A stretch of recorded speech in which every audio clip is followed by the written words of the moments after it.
Tango Niner, we got a cancellation in clock. Oh. Hello? Hello? Hello? It seems as though that Tango Niner has been lost. Now, if you don't know what I've been doing over here, we basically have another cancellation. Every 12 hours, something changes. Bird App has decided to cancel Genshin Impact. Now, ladies and gentlemen, Genshin Impact is a game that's incredibly popular. It's a gacha game, but it's a good gacha game in that it actually has, what's that word? Gameplay. Yes, gameplay. It's got a big open world to explore, and it's basically like an anime, sort of dip in the pond. It's got a bunch of waifus. And, I quite enjoyed playing it. I don't play it that much simply because I don't have enough time in the day to dedicate to every single kind of game. I just bought Final Fantasy XIV Online, okay, so I'm going to try and get addicted to that once more. But let's get back down. Now, Twitter has come across and introduced two new hashtags, Boycott Genshin and MiHoYo Do Better. Now, ladies and gentlemen, there's been about 100,000, posts about this, and it's definitely something that's gained a level of traction. Now, to understand, Genshin Impact is a game that, listen, I enjoyed it, okay? But have I been, deep into the lore so far? Have I been following it through and through? Absolutely not. So it really took me a little bit of time to get into it, understand the groove, and understand what's exactly wrong. Now, to start off with, there's been a lot of news articles, as you can see. Genshin Impact fans started boycotting against MiHoYo. The boycott really didn't last too long. They just introduced a new character, and everyone boycotting pretty much signed on to the game again. So once to notice, the cancellation didn't matter. Gamers say they're boycotting over amid allegations of colorism, which we'll get to. Boycott Genshin is tearing the community apart. All right, a little hyperbolic there, Kotaku, but dial that down. And Forbes over here being really unproblematic, typing in just build guides. What a day when Forbes is putting build guides for gacha games, am I right? Now let's get down to the real meat and potatoes of this whole cancellation. There were a lot of people who considered that Genshin Impact didn't really have a lot of security, and for a game that doesn't even have two-factor authentication, color me surprised. Wait a minute, you're telling me the game with kernel anti-cheat doesn't have a secure system? Boy, wow, I am shocked.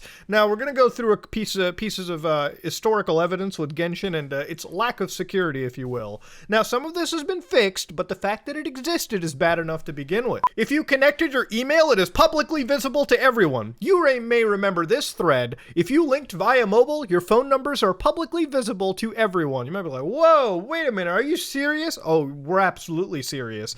Now, basically what happened was, if you were to try and reset your password at their login page, what would actually happen is that on their page for a while, you could actually go into a developer tool. If you open up the developer tools right here, you could go to code 2 and they would have the email right here.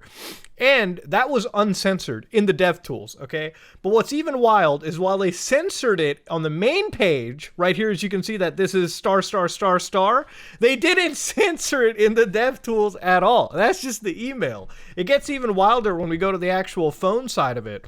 Now here, they actually did the same thing, and if you look at the cell phone accounts, cell phone numbers, you can find out that it wasn't *****. They straight up gave the number out at this point. So this was actually patched up, I believe, within like 12 hours of this whole thing being leaked out anyway. So congratulations, good job. They stepped up their game and they actually did the very basic in security. Congratulations, MiHoYo. Now, of course, going further, people asked, hey guys, are you going to have two-factor authentication? Very basic.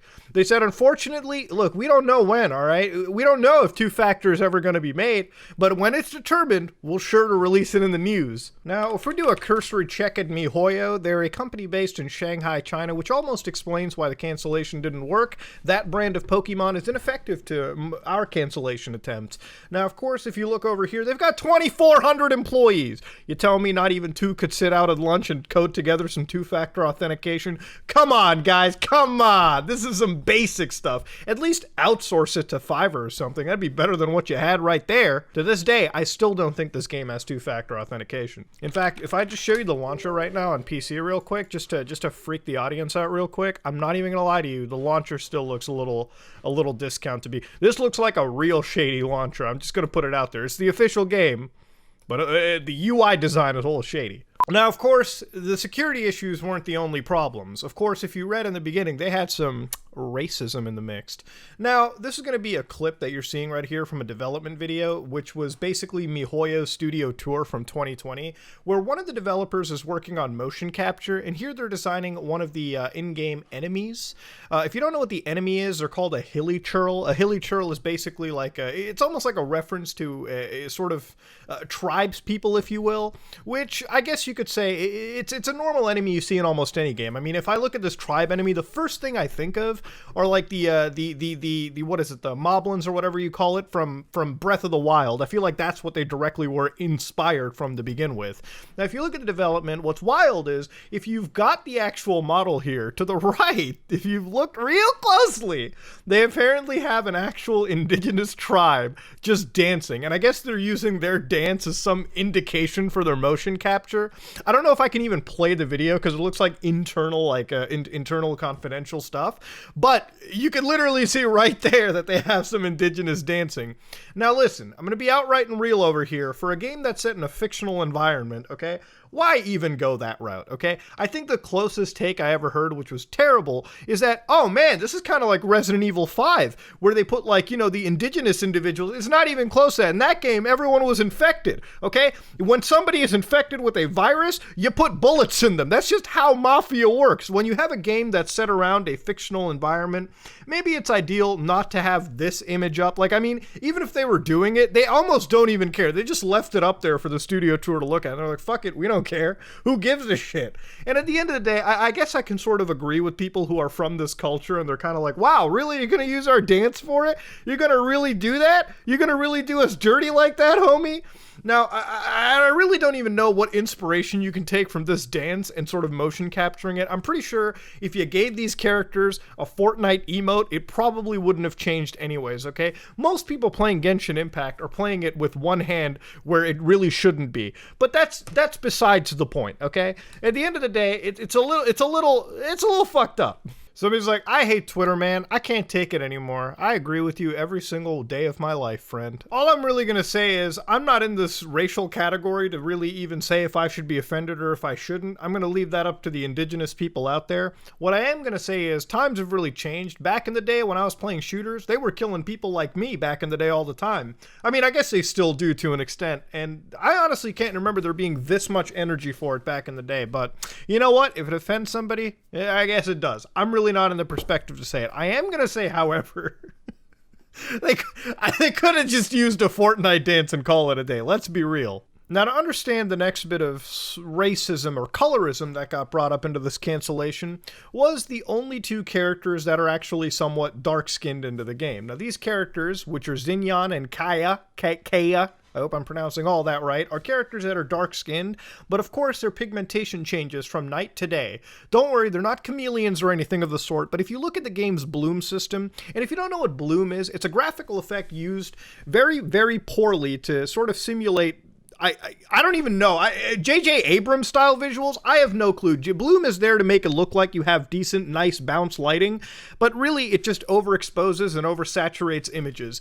If you look at I usually turn it off when I'm playing a video game, okay? But if you look at the bloom lighting over here at night, Xinyan looks relatively dark here, okay? Kaya looks, you know, darker toned. However, when morning time comes, the pigmentation looks more brighter. Now, I always looked at this as more of it's daytime, so maybe sun is hitting these characters a little bit more, and that's just how it works. But if you look at the bloom system in general, you can see that the bloom effect is quite shitty in that it just raises and overexposes almost everything in the scene. Here you can see the grass is coming out to look a little bit more defined. Here it's just getting blown out because of a very shitty bloom effect, and it unfortunately poses pretty bad because these intentionally dark-skinned characters look like they're a different fucking race in the morning. So I guess that's another situation right there. Now, it's also interesting that they have some, you know, quite... what should I say? A good choice, a good word choice, if you will. Kaya, one of the darker skinned characters we just saw, who's not only level 75 of 80, but has a nice bio description of a thinker in the Knights of Favonius with a somewhat exotic appearance. Now, this is an interesting use of words. I don't know whether it's because this is the only dark-skinned character in the game. I don't know what's really exotic. I just think Kyle looks like a daddy at this point. If they went with that description, it might be a lot less cancelable. Now, what I find something to be worse in this community is often shared with Twitter itself, which is maps, okay? The minor attracted crowd that you see floating around on Twitter. I like to use the scientifically correct term, pedophiles, all right? That's pretty much what we're going with, all right? And I'm not using the PDF term. I'm just straight up calling them what they are. Now, if you look into this, this is one of the, this is 5 months ago that was posted, by the way, so this isn't like a new cancellation attempt. This is something that we all called out. Basically, there's a character in this game called Ulfer, and there's another character, and if you look at one of the lines, one day I will confess my love to Flora on board a dandelion boat. It's such a shame that my last few attempts have all sunk on their maiden voyages. Now, if you can look at Ulfer, he's above the age of 18. This dude has a driver's license. You want to see what Flora looks like? All right, here's Flora. Okay? Yeah, that's what Flora looks like, all right? The little flower girl, that's Flora. Now, of course, if you wondered, is that an illegal thing? Yes, it's highly illegal. That's, when we saw that in the game and we immediately clicked with Flora in our heads, we were like, it can't be that character. Oh, it is that character. This is some truly damning stuff. And it's not just the only element of weirdness in Genshin Impact. There's a bit more to it, but that's been there for like 5 months, okay? We saw that way before. Now, this is actually a translation error that actually happened. Basically, Flora right here, the character that we see in our version of the game, is actually in the Chinese version an adult. And if you want proof of that, I'll show you real quick. Right here, this user straight up posts the actual image. So this is Flora from the Chinese beta version of the game, okay? Albert confessing to the Flora thing was an oversight of the script. They changed Flora from an adult to a child, but forgot to change the script. Now, this is Flora as an adult, obviously quite attractive. I can understand what's getting all hot and bothered. But if I'm going to be very honest here, okay, Mihoya? So you changed the character model, okay? Like, the character model's changed to a kid. You redid the model. You went through the effort of making the model, but you just didn't change the script? What's wrong? Why? It makes no sense. For a game developer that grossed what, like $1 billion in the score of what, 6 months?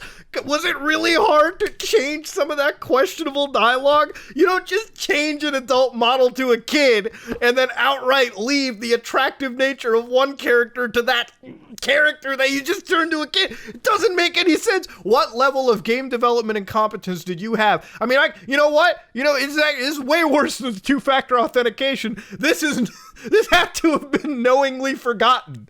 But you know what? That's the cancellation in a nutshell. Now, of course, the Flora situation, I have to firmly believe that was like just intentionally left in for some reason. Dude, how do you overlook something like that? Now, is this game successfully canceled? Obviously not. People are still playing it, lining up. And at the end of the day, does it deserve a cancellation? I have to say, for a grand majority of these things, it's really taken a lot out of context. And some of the stuff we knew for months on end. Does that make it okay? No, MiHoYo should fix some of these things, especially their security bugs. I think the only thing that they can really properly be canceled for is that whole indigenous thing. I mean, you literally left up the dance and we're just comparing it, like, right up there. You didn't even try to hide it at that point. But at the end of the day, it's Genshin Impact. It's a multi-billion-dollar Chinese company. And as all multi-billion-dollar Chinese companies go, they're ineffective to Twitter hashtags. So ladies and gentlemen, if you like what you saw, please like, comment, and subscribe. Dislike it if you dislike it. I am out.